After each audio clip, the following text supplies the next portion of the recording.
Hawthorn's winning streak may have wound up last week at 7 after its dramatic 2-point loss to Geelong, but no one has dropped off the brown and gold bandwagon as a result. If anything, a few more might have jumped on. In the past fortnight, the Hawks have overcome the Western Bulldogs in a thriller and lost to Geelong in one of the games of the year. Its bona fides have been stamped. They are back in town and will be dangerous in September. They need to keep winning, and they should against a Brisbane side which has been hit hard by injury. Slowly, Michael Voss is beginning to regather his troops, and the return last week of Brendan Favola certainly gave his side a sharper edge to its forward line. But one wonders whether they have the depth to cope with what is sure to be a switched-on Hawthorn lineup. A couple of big ins for the Brisbane Lions. Jonathan Brown and Matt Maguire return. Just the tonic for a team under mounting pressure. The skipper will add steel and skill to the forward line, while Maguire will be hoping to pick up from his encouraging form early in the season. Simon Black is the big out with an ankle, while high-leaping forward Aaron Cornelius makes way for Brown. Big news for the Hawks team, who've lost spearhead Lance Franklin with an ankle. They recall their captain Sam Mitchell. Brendan Whitecross is also back into the side, with Ryan Schoenmakers the other Hawk to miss out. AFL action returns to Tasmania as the Hawks and Lions lock horns down at Launceston's Aurora Stadium. Your caller is Dwayne Russell. Uncontested mark there. Now he moves it quickly to Patfull. They're closed down very quickly. Redden.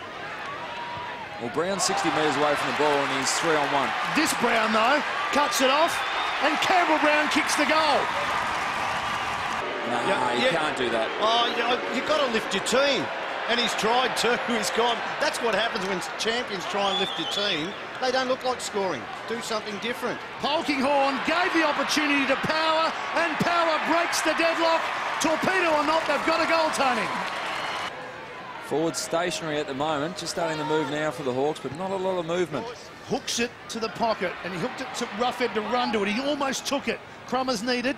Peterson is there, still going forward, Peterson. Tapped it cleverly to Young. Young breaks the tackle, handball over the top.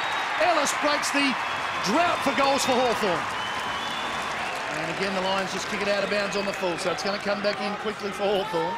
That's a big start of the quarter, 6 disposals, 8-minute mark. Yep. Sewell to Hodge. In turn, Skipper. Big wade from 50 metres. Right on the boundary, right to the goal square. Skipper with a ripper! Always prepared to concede the one outside. Gee, risk could tell it. Kicked to 3 Hawthorn players in the middle. No one up forward. Young. How will it bounce? It bounces beautifully. Goal Young, his second. The Lions kicked the first goal of the quarter, and since then it's been all one-way traffic. In fact, most of the goals coming right of screen. Just 4 goals at one end and 15 at the other. Maybe it's going to be 16. Roughhead plays on. No way about Lions this time. All clear, 1 goal. Probably 10 minutes before quarter time. These are the questions going to be asked of Michael Voss now under enormous pressure. We don't like seeing him under pressure because he's been one of the greats of the game, but this move should have been made, I reckon, 10 minutes before quarter time. Here's the confidence of Hawthorn to run it out by hand and to run it out with apparent ease. Rioli gets it from Guerra.